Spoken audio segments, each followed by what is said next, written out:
Hey everybody, here it's Andrew Hasman in from Remax. I haven't done a video probably in about 5 or 6 weeks, and it's not because I haven't been working. I've been working hard actually. Spring here in Vancouver, just like the photo behind me. Weather's getting nice. I went into the Vancouver Sun Run yesterday. It was an awesome day.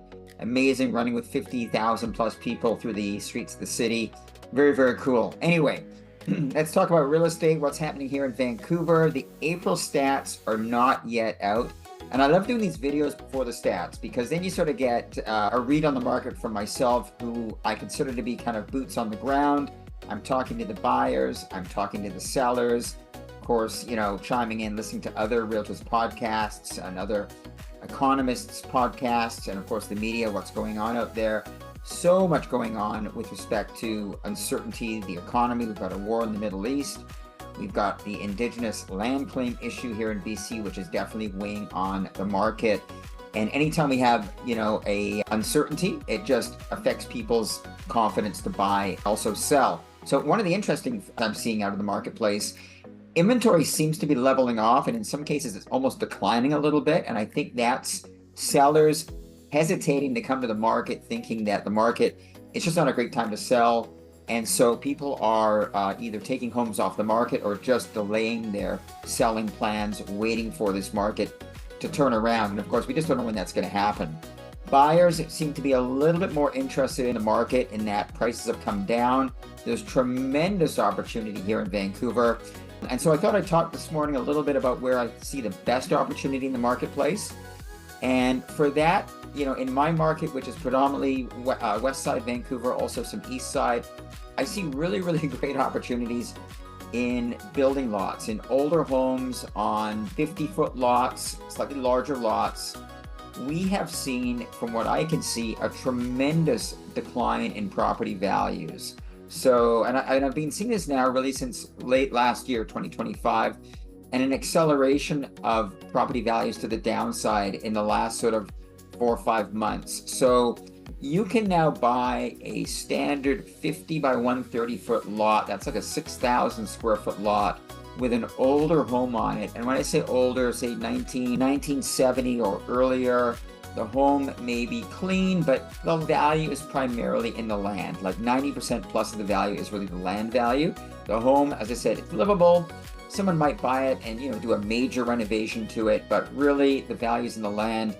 And most of the people looking at these properties tend to be builders, developers, and of course, with all the new zoning rules here in Vancouver, on all the lot zones are primarily now R1-1. Not all of them, but many of them across the city are now R1-1, which means you can build up to 6 units on those properties. In some cases, you can go a couple more units more than that if you do rental, but for the most part, 6. And so where the opportunity is, these developers are looking at these properties now, they're crunching the numbers, and the only way they can make the investment or the purchase work is if they get these properties at the right price. Many of these 50 by 130 foot or 50 by 120 or 60 by 140 lots, these larger lots, were all selling, well over 3 million at the peak of the market. And when I mean well over, standard 50 by 130 in the west side of Vancouver, say Kerrisdale, Mackenzie Heights, Dunbar, Quilchena, might have run you north of 3.7 plus, in many cases over 4 million. Of course, if it had a view, 4.5 million.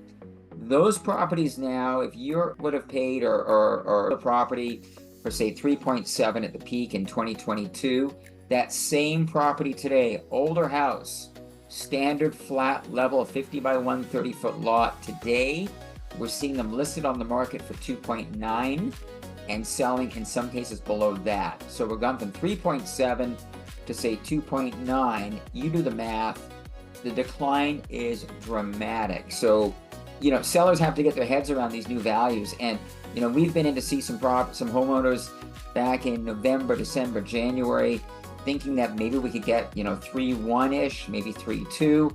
Now it's under 3. And so for builders, developers, buyers out there in general looking for good deals, tremendous value, that's where I see the best value in that price level that's kind of in that 2.5 to 4 million range, west side detached. Those are the best deals. 33-foot lots have also gotten in value, but not as much. There's, you can still get sort of, or you're still seeing the standard 33-foot lots, lot value, good locations, selling above 2 million. But if you go into those, B locations, I just saw a 33-foot lot sell in Marpole for under 1.5. There's a property that was sold in Kerrisdale on the Boulevard, land value 1.5 and change. Those would have been 2.2 at the peak. I mean, there's no way they would have sold under 2 million. So that's kind of my reasoning for hopping on this morning. I just wanted to share with you, I'm seeing tremendous value in certain pockets of the city, in certain price ranges. And I think that for anyone that's looking to buy, this is a great opportunity. Where the market goes from here, no one knows. Everyone's got an opinion, but really no one knows.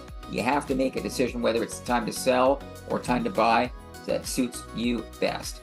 Andrew Hasman here from Remax. Always happy to provide my perspective. Call or reach out to me anytime if you've got any questions about the real estate market. Talk to you soon.